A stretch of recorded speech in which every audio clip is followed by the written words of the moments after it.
اللهم بارك على محمد وعلى آل محمد كما باركت على إبراهيم وعلى آل إبراهيم إنك حميد مجيد.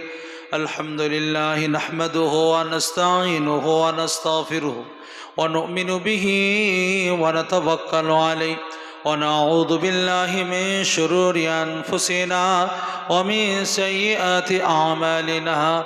من يهده الله فلا مضل له ومن يضلله فلا هادي له. ونشهد أن لا إله إلا الله وحده لا شريك له. نشهد أن سيدنا وحبيبنا مولانا محمدا عبده ورسوله. أما بعد فقد قال الله تعالى في كلامه المجيد والفرقان الحميد: أعوذ بالله من الشيطان الرجيم. بسم الله الرحمن الرحيم. في جنات يتساءلون عن المجرمين ما سلككم في سقر قالوا لم نك من المصلين ولم نك نطعم المسكين وكنا نكذب بيوم الدين وكنا نخوض مع الخائزين. وقال النبي صلى الله عليه وسلم: أفضل الأعمال إطعام الطعام وإفشاء السلام ولين الكلام والصلاة والناس نيام أو كما قال عليه الصلاة والتسليم। প্রশংসা মাত্র সে আল্লাহর, যিনি আমাদেরকে বড় ভালোবেসে একটা গুরুত্বপূর্ণ কোরআন ও হাদিসের আলোচনার সভাস্থলে কাউকে বক্তা, শ্রোতা, পরিচালক হিসাবে বড় মূল্যবান সময়ে যে মূল্যবান কাজে আল্লাহ ব্যয় করার সুযোগ বা তৌফিক দিয়েছেন বা দিচ্ছেন, রব্বুল আলামিনের বড় দয়া, মায়া, করুণা, কৃপা। সেজন্য সকলেই তিনার শুকরিয়া বা কৃতজ্ঞতা জ্ঞাপনার্থে আমরা তিনারই শিখানো ভাষাটাকে একবার উচ্চস্বরে উচ্চকণ্ঠ উচ্চারণ করি, সকলে বলি আলহামদুলিল্লাহ। রাসূলের শানে দুরূদ ও সালাম পরিবেশনের স্বার্থে সকলে বলি সাল্লাল্লাহু আলাইহি ওয়াসাল্লামা। সর্বাগ্রে এ সভার যিনি পরিচালক, আমার পক্ষ থেকে শ্রদ্ধা, স্টেজের আর অন্যান্য বিশিষ্ট ব্যক্তিবর, সম্মুখের শ্রদ্ধাভাজন বাবাজান, সমবয়স্ক ভাই, কচি কাঁচা স্নেহে ভাজন, পর্দানসীনা শ্রদ্ধা মা বোন, মাইক মাধ্যম, কেউ বাড়ি থেকে, রাস্তা থেকে, দোকান থেকে, বিভিন্ন ক্ষেত্র থেকে যারা আমার কথা শুনতে পাচ্ছেন, সকলকে আমার পক্ষ থেকে শ্রেণী মোতাবিক যথাক্রমে শ্রদ্ধা, ভালোবাসা এবং স্নেহশীষ জানিয়ে গুটি কয়েক কথা আপনাদের মেজাজ, ধৈর্য, চাহিদা, এনার্জির দিকে লক্ষ্য রেখে আলোচনা নিয়ে আসার চেষ্টা করব। আল্লাহ বক্তা, শ্রোতা সকলকে সবটাও যদি সম্ভব না হোক, আংশিকও যেন আমল করার তৌফিক দান করুক, সকলে বলি আল্লাহুম্মা আমিন। অনেকক্ষণ থেকে আপনারা কোরআন হাদিসের আলোচনা শুনছেন। শেষ মুহূর্তে এখন শুধুমাত্র আপনারা হয়তো সম্মানার্থে বা মজলিসের যা পরিস্থিতি, বক্তব্য সেরকম পরিবেশও নেই। আমার পরে বিশেষ করে বাংলার একজন উজ্জ্বল নক্ষত্র এবং সত্যি যিনি বাংলার বক্তা জগতের একটা মুকুটমণি, তার সঙ্গে সঙ্গে যিনি সারা পশ্চিমবাংলার বক্তাদের শিক্ষক বলা যায়, আসবেন। তিনি আসা পর্যন্ত কিছুক্ষণ আপনাদের সময় নষ্ট করব। তবে ছোট্ট করে অনুরোধ জানাচ্ছি, যা কিছু কথা এতক্ষণ শুনলেন, আর আমি হতভাগা আল্লাহ তৌফিক দিলে কিছু কথা বলবো, আমার পর আরও গুরুত্বপূর্ণ হয়তো তিনি এসে কিছু কথা বলবেন, সবটা না হলেও কিছুটা আমল করবে ইনশাল্লাহ। বলুন। তার কারণ ছোট্ট করে একটা কথা বলি, বর্তমান যুগে পূর্বের তুলনায় কোরআন হাদিসের আলোচনা যথেষ্ট বেড়েছে। যেভাবে জালসা, মাদ্রাসা, মক্তব, বিভিন্ন রকমের সোশ্যাল মিডিয়ার মাধ্যম দিয়ে ইসলামের প্রচার প্রসার যেভাবে হচ্ছে, 30, 40, 50 বছর আগে এত বেশি ইসলামের প্রচার ছিল না। কিন্তু বড় দুর্ভাগ্যের কথা, বড় আফসোস, লজ্জার কথা, বর্তমান যুগে এমন কিছু অশ্লীল, নিন্দনীয়, জঘন্যতম গুনাহ 30-40 বছর আগে ছিল না তা না, ছিল, কিন্তু তার তুলনায় বর্তমানে অনেকটা এখন বলুন বেড়ে গেছে। বর্তমানে যেভাবে মানুষ সুদ খায়, 20-30 বছর আগে এত খেত না। বর্তমানে যেভাবে মানুষ অবৈধ পানীয় জল পান করছে 20-30 বছর আগে ছিল না। বর্তমানে যেভাবে মানুষ অবৈধ কাজে লিপ্ত 20-30-40 বছর আগে ছিল না। তাহলে কি শিখলাম? যেমন যেমন কোরআন হাদিসের আলোচনা বাড়ছে তেমন গুনার কাজটাও, কিন্তু যুক্তি এটাই ছিল যেমন হেসেতে বা বটিতে ধার দিলে আস্তে আস্তে ওটা খুব তেজ হয়, তো আমাদের ইমানি চেতনাটা আস্তে আস্তে বাড়ার প্রয়োজন ছিল। কিন্তু যত আলোচনা হচ্ছে তত মনে হচ্ছে ভোতা হয়ে যাচ্ছে। এর কারণটা কি? উল্লেখযোগ্য কিছু কারণ থাকতে পারে আমার ক্ষুদ্র ব্রেনের 3টে কারণ। একটা বক্তাদের মধ্যে, আর একটা শ্রোতাদের মধ্যে, আর একটা জালসা যারা দেয় সেই কমিটির মধ্যে। আমাদের মধ্যে যে ঘাটতি সেটা শুনলে আপনি বড্ড অবাক যাবেন। আমরা দেশ বিদেশে বক্তব্য করে বেড়াই, সমাজে কিসের অভাব, কোন জিনিসের প্রয়োজন, কিসের ঘাটতি, সেগুলো কিন্তু আমরা লক্ষ্য করি না। এমন বক্তব্য করব যেন শ্রোতাদের কাছে আমার খুব চাহিদা বাড়ে। আজকের মোড়গ্রামে, পরের দিন হয়তো পুঠিসাঁকু, তারপরের দিন সুলতানপুর, দিন দিন জালসার দাওয়াত আমার বাড়বে, আর আমার ব্যবসাটা যেন ভালোই চলে। এই স্বার্থে বক্তব্য করলে আল্লাহর কসম বলছি কিয়ামত পর্যন্ত কোনো পরিবর্তন আসবে না। আর যারা বক্তব্য শুনতে আসে এরা দুটো জিনিসের মূল্যায়ন করে। একটা, তাবারুকের যদি ব্যবস্থা থাকে কপিস পেয়েছিলি, রান্নার বাবুর্চি কোথাকার ছিল, আর 2 নাম্বার বক্তার গলার আওয়াজ। কাল গল্প হবে, সেই বেলডাঙ্গা জলিলিয়া মাসের একজন শিক্ষক ছিল না, সে জার্জিস, বলে কি বলছিল সুন্দর লাগছিল রে, কি বলছিল তা বলতে পারবো না, শুনতে খুব ভালো লাগছিল। একটা। আর যারা জালসা দেয় তাদের কি আবার খারাপই দেখুন, ওরা বক্তা খুঁজে বেড়ায়, ওই বক্তা যে বক্তার লোক জোগাড় হবে, তা জোকার হোক বা মিঠনের ভাইপো হোক, ও দেখে লাভ নেই। এটা হচ্ছে কিয়ামতের একটা আলামত। আপনাদের অনুরোধ করছি, আবেদন করছি, দরখাস্ত করছি, বড় মূল্যবান সময় আপনারা দিচ্ছেন, বেশ গাঢ় রাত্রি, তা সত্ত্বেও আপনারা শুধুমাত্র কোরআন হাদিসের মহব্বতই বসে আছেন। আমি যা কিছু কথা বলবো একটু আমরা সবটা না হলে আমল করবো ইনশাল্লাহ। বলুন, খুব সংক্ষিপ্তভাবে আমি একটু একটা বিষয়ের ওপর কথা বলবো। কিয়ামতের দিন বর্তমানে যেমন দুটো শ্রেণী,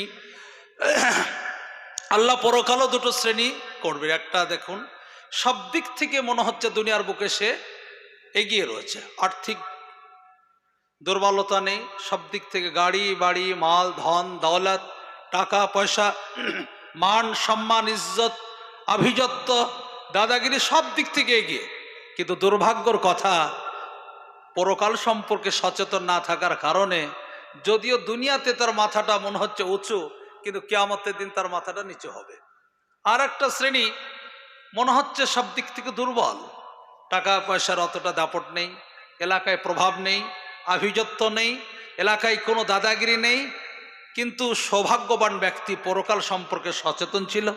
সেই সুবাদে যদিও তার দুনিয়াতে মাথাটা মনে হচ্ছে নিচু, কিন্তু কিয়ামতের দিন তার মাথাটা কি হবে? উঁচু হবে। প্রসঙ্গটা আল্লাহ কোরআন আলোচনা নিয়ে এসেছেন। আল্লাহ বলেন, ইযা ওয়াকাতিল ওয়াকিয়া লাইসা লিওয়াকাতিহা কাযিবা খাফিদাতুর রাফিয়া। মাত্র দুটো শব্দ বলেছেন। আল্লাহ বলেন, যেদিন মহাপ্রলয় অর্থাৎ কিয়ামত যেদিন অনুষ্ঠিত হবে, যেদিনটা মিথ্যা নয়, অস্বীকার করার কোনো রাস্তা নেই, লাইসা লিওয়াকাতিহা কাযিবা, সেদিন আল্লাহ বলছেন খাফিদাতুর রাফিয়া, যাদের দুনিয়াতে মাথাটা নিচু আছে সেই দিন রাফিয়া মানে উঁচু হবে। আর যাদের দুনিয়াতে উঁচু, কিয়ামতের দিন তাদের কি হবে বলুন? নিচু হবে। অর্থাৎ কিছু ব্যক্তি জান্নাতে যাবে আর কিছু ব্যক্তি জাহান্নামে যাবে।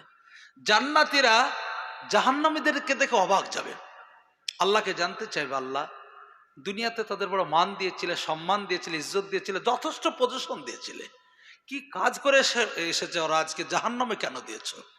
কত কষ্টের মধ্যে ওরা রয়েছে, আর দুনিয়াতে যথেষ্ট তাদের সম্মান দিয়েছিলে, বিলাসিতা দিয়েছিলে, কারণটা কি? তখন আল্লাহ জান্নাতীদের বলবে, বান্দা আমাকে কেন জিজ্ঞেস করছো? তাদেরই জিজ্ঞেস করো কেন জাহান্নামে দিয়েছি। ওরা নিজেরাই কারণগুলো সব একটা একটা করে ক্লিয়ার করবে। বলে তাই নাকি? বলা হয়। তখন জান্নাত থেকে জান্নাতীরা জাহান্নামীদের জিজ্ঞাসা করবে, প্রশ্ন করবে। প্রসঙ্গটা আল্লাহ কোরআনে রেখেছেন। আল্লাহ বলেন, ফি জান্নাতি ইয়াতাসাআলুনা আনিল মুজরিমিন মা সালাকাকুম ফি সাকার।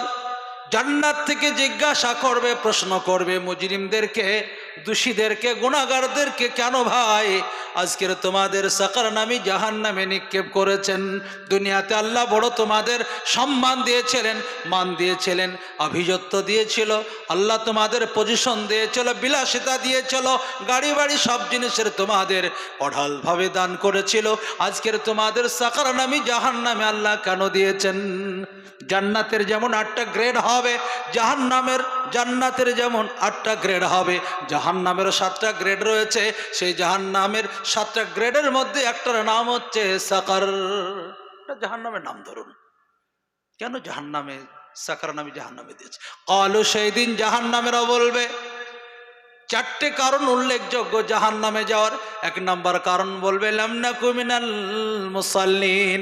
আজকে জাহান্নামে এসেছি তার উল্লেখযোগ্য কারণ হচ্ছে দুনিয়াতে মুসল্লি ছিলাম না, দুনিয়ার বুকে আমরা আল্লাহর কাছে মাথা নত করি নাই, দুনিয়াতে আল্লাহর কোনোদিন দ্বারস্থ হই নাই।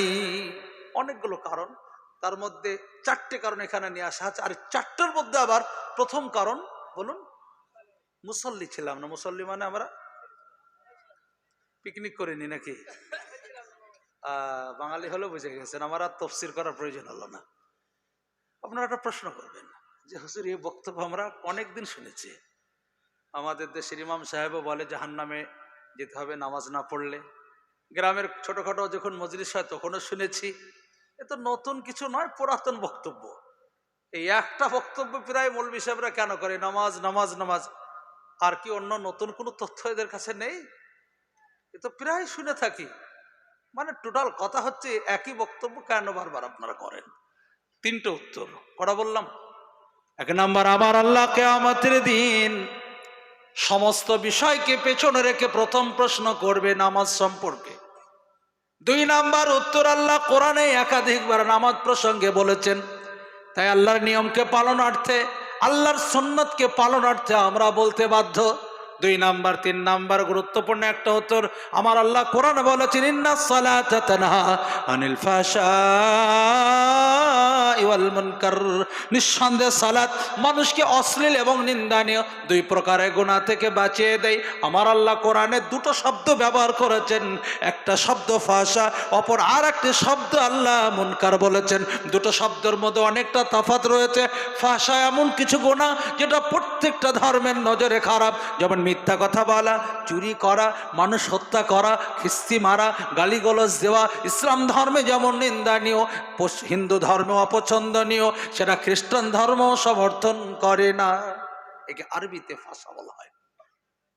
মুনকার এমন কিছু কাজ শুধুমাত্র ইসলাম ধর্মের নজরে খারাপ, যেমন সালাত আদায় না করা, রাসূলের নিয়ম অনুযায়ী মুখে দাড়ি না রাখা, রমজান পেয়েও সিয়াম সাধনা না করা, সম্পদ পেয়েছেন যাকাত না দেওয়া, হজ আপনার কার্যকরী না করা। ওগো মুসলমান, আমার আল্লাহ কোরআনে বললেন যদি প্রকৃত কেউ মুসল্লি হয়ে যায় আল্লাহ তাকে 2 প্রকারের গুনাহ থেকে বাঁচিয়ে দেয়। আলহামদুলিল্লাহ বলুন। কিন্তু আমার একটা ছোট্ট প্রশ্ন করবেন যে আমাদের দেশে একজন ব্যক্তি সালাত বা নামাজ আদায় করে, আবার মধ্যে মধ্যে দেখতে পাওয়া যায় পরের জমির জব কেটে এনে গরুকে খাওয়ায়। নামাজও পড়ে, আবার আল কাটতে কাটতে নিজের 9 কাঠা জমিকে 2 বছর পরে 11 কাঠা বানিয়ে ফেলেছে। নামাজও পড়ে, আবার দেখতে পাওয়া যায় চৈত্র মাসে যখন 5-6 চাপড়িতে মেলা লাগে, ও লোভ সামলাতে পারেনি, ও 3টে টিকিট বুকিং করেছে, একটা বইয়ের জন্য, একটা নিজের জন্য, একটা শালির জন্য। নামাজ পড়ে আবার দেখতে পাওয়া যায় বেটা মধ্যে মধ্যে সে বন্ধুদের সঙ্গে পিকনিক করতে গেছে, সেও আবার মদের বোতল নিয়ে ডান্স করছে। নামাজও পড়ে দেখতে পাওয়া যায় মধ্যে মধ্যে মোড়গ্রামের বাজারে লটারি টিকিট কাটার জন্য কাউন্টারে দাঁড়িয়ে আছে। নামাজে পড়ে আবার দেখতে পাওয়া যায় মধ্যে মধ্যে লজ্জার কথা প্রতিবেশী একটা মহিলার সঙ্গে অবৈধ সম্পর্ক করে ফেলেছে। সমস্যা। আপনি এক্ষুনি বলেন নামাজ গুনাহ থেকে বাঁচায়, আবার কিছু মানুষ নামাজও পড়ে আবার কিছু গুনাহতে লিপ্ত। ব্যাপারটা কি? গুনাহ থেকে নামাজ বাঁচাবে শর্ত হচ্ছে 2টো। এই কটা বললাম, তাড়াতাড়ি বলুন। 2টো। 1 নম্বর, আমার আল্লাহ রাব্বুল আলামিনের নামাজ গুনাহ থেকে বাঁচাবে শর্ত হচ্ছে নামাজি ব্যক্তির মেজাজ, তার মুডটা যেন নামাজের মতো হয়ে যায়। বুঝাচ্ছি, বুঝতে পারবেন। নামাজ পড়ার সিস্টেম হচ্ছে তাকবীরে তাহরিমা সারা পড়লেন, তাওজ পড়লেন, বাসমালা পড়লেন, সূরা ফাতিহা পড়লেন, সূরা মিলালেন, বা হয়তো কোনো একটা বড় সূরার কিছু অংশ পরিবেশন করলেন। কেরাত করা কমপ্লিট হয়ে গেল, এবার আপনি রুকুতে যাবেন না সেজদায় যাবেন? এটা জানা কথা রুকু যাবেন, কিন্তু ভুল করে আপনি হয়তো রুকু না করে সেজদায় চলে গিয়েছেন। ওগো আমার মুসল্লিগণ, আপনারা বলুন, সেই ব্যক্তি সত্যিকার যদি নামাজ জেনে থাকে, নামাজ পড়ার পদ্ধতি যদি জানা থাকে, সেই ব্যক্তি সেই দিন কি রুকুবিহীন নামাজ আদায় করবে? করবে না। যদি পাক্কা মুসল্লি হয়, মসলা যদি জানা থাকে, সঙ্গে সঙ্গে দাঁড়িয়ে রুকু করবে, লাস্টে সেজদা দেবে। আর মসলা জানা না থাকলে, কাঁচা মুসল্লি হলে, সেই ব্যক্তি নামাজ ছেড়ে দিয়ে আবার গোড়া থেকে নামাজ পড়বে। জানা নেই, ঝামেলাতে যে লাভ না, ছেড়ে দিয়ে গোড়া থেকে পড়বে। নামাজের মধ্যে ভুল হয়েছে, সঙ্গে সঙ্গে তার ব্রেনে ধাক্কা, মনের মধ্যে বিচলিত ভাব, অশান্তি, অস্বস্তিকর ভাব। ওগো মুসলমান, নামাজের বাইরে কোনো মিস্টেক করে ফেললে, ভুল কাজ করে ফেললে, আপনার ব্রেনে ধাক্কা দেবে, মনের মধ্যে বিচলিত ভাব, অস্বস্তি ভাব, মনের মধ্যে অশান্তি ভাব তৈরি হবে। যদি বাইরে আপনার এ মেজাজ তৈরি না হয়, এখন আপনি পূর্ণাঙ্গ নামাজি হতে পারেন নাই। নামাজ পড়ে আপনি বন্ধুদের সঙ্গে পিকনিকে গিয়েছেন, মদের বোতল হাতে নিয়েছেন, লটারি টিকিট কাটার জন্য আপনি কাউন্টারে দাঁড়িয়ে আছেন, জুয়ো খেলার জন্য কালী পূজার রাত্রিতে বন্ধুর মোটর বাইকে চেপে গিয়েছেন, কালীর মেলা চলছিল, প্রতিমার মেলা চলছিল, সেই জায়গায় আপনি অংশগ্রহণ করেছেন। সঙ্গে সঙ্গে আমার আল্লাহর কোরআনের আয়াত তার ব্রেনে স্মরণ আসবে। আল্লাহ কোরআনে বললেন, ইন্নামাল খামর ওয়াল মাইসির ওয়াল আনসাব ওয়াল আজলাম রিজসুম মিন আমালি শাইতান ফাসতানিবুহু লাআল্লাকুম তুফলিহুন। নিঃসন্দেহে মদ পান করা, জুয়ো খেলা, লটারি টিকিট কাটা, আল্লাহ ছাড়া অন্য কোনো বস্তুর পুজো করা, এই চারটে কাজ শয়তানের কাজের থেকে জঘন্যতম। এত নিন্দানীয়, এত নোংরা কাজ শয়তানও করে না। সাথে সাথে ব্রেনে ধাক্কা না। আপনার যেমন নামাজে আপনার ব্রেনে আছে রুকুবিহীন নামাজ হবে না, এখানেও ব্রেন কাজ করা দরকার ছিল। না, আমার মদ পান করা যাবে না, আমার জুয়ো খেলা যাবে না, আমার লটারি টিকিট কাটা যাবে না, আমার আল্লাহ ছাড়া অন্য কোনো বস্তুর পুজো করা যাবে না, কোনো মাজারে সিজদা করা যাবে না। কারণ আল্লাহ নিজেই কোরআনে বলেছে, রিজসুম মিন আমালি শাইতান।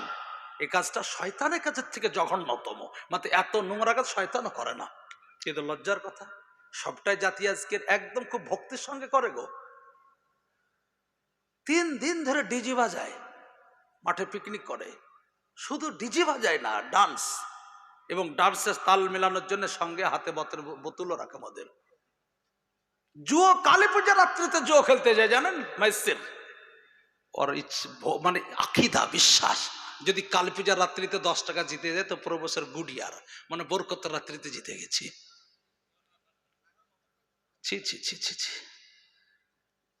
আজলাম লটারি টিকিট ডেইলি 3টে করে টিকিট কাটবে। মনে মনে ভাবছে যদি একদিন 1 কোটি টাকা বেঁধে যায়, ও জীবনে ভাবছে আর আমাকে টুকটুকি চালাতে হবে না, ও মাথা মোটাকে সারা জীবন ভুটভুটি চালাতে হবে। লটারির টিকিট কেটে আল্লাহর কাছে দেওয়া গেছে, আল্লাহ জীবনে কাটবে না, একবার 1 কোটি টাকা দিয়ে দাও বলছে মুসলমান। ছি ছি ছি ছি। আনসাব, আল্লাহ ছাড়া অন্য কোনো বস্তুর পুজো। নিঃসন্দেহে আমার জাতি মূর্তির পুজো করে না, কালীর করে না, দুর্গার করে না, কিন্তু কালী পূজার মেলাতে ভাই সাহেবদের সব থেকে ভিড় বেশি, দুর্গার মেলাতে সব থেকে ভাই সাহেবদের ভিড় বেশি। নিঃসন্দেহে দুর্গার কাছে সেজদা করে না, প্রণাম করে না, কিন্তু মাজারে যে বেটা মাথা নত করতে পিছিয়ে নাই। আমার পার্শ্ববর্তী শ্রদ্ধেয় ধর্মের মানুষ, তারা তাদের প্রতিমাকে শাড়ি চড়ায়, আর এরা বাজার চাদর চড়ায়। কি পার্থক্য থাকলো? ছি ছি ছি ছি। ওরা তাদের প্রতিমার সামনে ভোজ রাখে, আমরা বৃহস্পতিবারের দিন কি ফাতেহা করি। বস ভুল হয়েছে বাবু, ভুল, আফসোস। আল্লাহ যেন আমাদের প্রত্যেককে এই সমস্ত কাজ থেকে বিরত থাকার তৌফিক দান করুন, সকলে আল্লাহুম্মা আমিন। নামাজ পড়ে আপনি হয়তো প্রতিবেশী মহিলার সঙ্গে মিষ্টি মিষ্টি কথা বলতে শুরু করেছেন, আমার আল্লাহর সঙ্গে সঙ্গে করোনার আয়াত স্মরণ এসে গেছে, ওয়ালা তাকরাবুজ জিনা। তুমি ব্যভিচার করো না তা বললেন না, তার আগে আল্লাহ ব্রেক করে দিলেন, লা তাকরাবুজ জিনা, ব্যভিচারের নিকটবর্তী হয় না। কেন? আজকে তুমি গল্প করবে, 3 দিন পর ওই গল্পটা তোমাদের মহব্বতে পরিণত হবে, 3 দিন পর অবৈধ সম্পর্কে পরিণত হবে, 3 দিন পর তোমাদের মধ্যে অবৈধ দৈহিক সম্পর্ক, 20 দিন পর দুজনের সংসার আগুন লেগে যাবে। এটাই তো হয়। এই জন্য আল্লাহ প্রথমেই বললেন, লা তাকরাবুজ জিনা, তুমি ব্যভিচারের নিকটবর্তী হয় না। নামাজ পড়ে আপনি মাঠে গেলেন, জমিতে এবার ফসল বোনার জন্য পজিশন তৈরি করলেন, আলগুলো পরিষ্কার করা যায়, আল বলেন তো, লম্বা লম্বা কোপ দিলেন, লম্বা কোপ দিতে 1 বিঘে একটু পার হয়ে গিয়েছে। আমার নবীর হাদিস স্মরণে এসেছে, কেউ যদি অপরের জমি মাত্র 1 বিঘে জোর করে ভোগ করে, আল্লাহ কিয়ামতের দিন তার গলার উপরে 7 জমিন বরাবর মাটি চাপিয়ে দেবেন। সঙ্গে সঙ্গে কাছ থেকে বিরত না। আল্লাহ রাসূল বলেছেন কিয়ামতের দিন আমাকে বিপদগ্রস্ত হতে হবে না। টোটাল কথা বলতে চাইছিলাম, সংক্ষিপ্ত করে বলি যে নামাজের বাইরেও মেজাজ তেমনই হতে হবে যেমন নামাজের মধ্যে আপনার ছিল, তবেই আপনাকে নামাজ গুনাহ থেকে বাঁচাবে, নচেত নয়। একটা 2 নম্বর আরো গুরুত্বপূর্ণ একটা কথা, নামাজের মধ্যে বেশ কিছু আমরা বারবার শব্দ ব্যবহার করি। সে শব্দের অর্থ জানার পরে যদি আমল হতো, জীবনে আপনার দ্বারা কোনো কি গুনার কাজ হবে না। একটা একটা করে শুনুন, বুঝতে পারবেন। নামাজের প্রথম শব্দ হচ্ছে আল্লাহু আকবার। কি বললাম? আল্লাহ মহান, আল্লাহ সর্বশক্তিমান। এই শব্দ যদি কোনো মুসল্লির ব্রেনে থাকে, জীবনে তার দ্বারা কোনোদিন শিরকের কাজ হবে না। আল্লাহ মহান, তিনি আমার অসুখ ভালো করবে। কোনো দরগায় কোনোদিন ছাগল মুরগি মান্নত করতে যাবে না। আল্লাহ মহান, তিনি আমার সন্তান দেবে। কোনো মাজারে 3 শুকনো চালের খিরখিচিড়ি নিয়ে যাবে না। আল্লাহ মহান, তিনি আমার সমস্ত রকমের ভালো মন্দের মালিক। কোনো জায়গায় সে বাচ্চাকে নিয়ে যে গড়াগড়ি পাড়াবে না। আজকের আমাদের এখানে দুর্বলতার জন্য বিভিন্ন শিরকের কাজ। তাহলে সম্ভব গো? এখনো কিছু কিছু মুসলমান ছেলেমেয়ের বিয়ের ডেট করার সময় পঞ্জিকা খুঁড়িয়ে বের করে থাকে। বলে অমাবস্যা রাত্রি যদি হয় বিয়ের ডেট করিস না। বলে কেন? আমার নাতি নাতনি সব কালো হবে তাই বলছে। পূর্ণিমা রাত্রি খুঁজে বেড়া। ও হুসমোটা জানা নেই, মাথা মোটা জানা নেই, ওর বিশ্বাস নেই ওয়াল কদরি খায়রিহি ওয়া শাররিহি মিনাল্লাহি তাআলা। ভালো মন্দ জগতের মালিক কে? আল্লাহ। এখনো কিছু মুসলমান সকালবেলায় দোকান খুললেই 2টো ধূপকাঠি, আবার হালকা করে একটু জল মারে। তো আর গঙ্গার জল নিয়ে আসেনি, পানির জল টিউবওয়েলের জলই মেরে দিতে হচ্ছে। এখনো কিছু মুসলমান যদি সকালবেলায় কেউ ধারে মাল কিনতে আসে, চাচা আপনি বসেন, এখনো বহনি হয়নি বলছো। কিন্তু জানা নেই কুল্লু আমরিন যিবালিন লাম ইবদা বিসমিল্লাহ। যে কোনো দামি কাজ শুরু হবে কার নাম দিয়ে? আল্লাহর নাম দিয়ে। ও 3টে ধূপকাঠিরও দরকার নেই।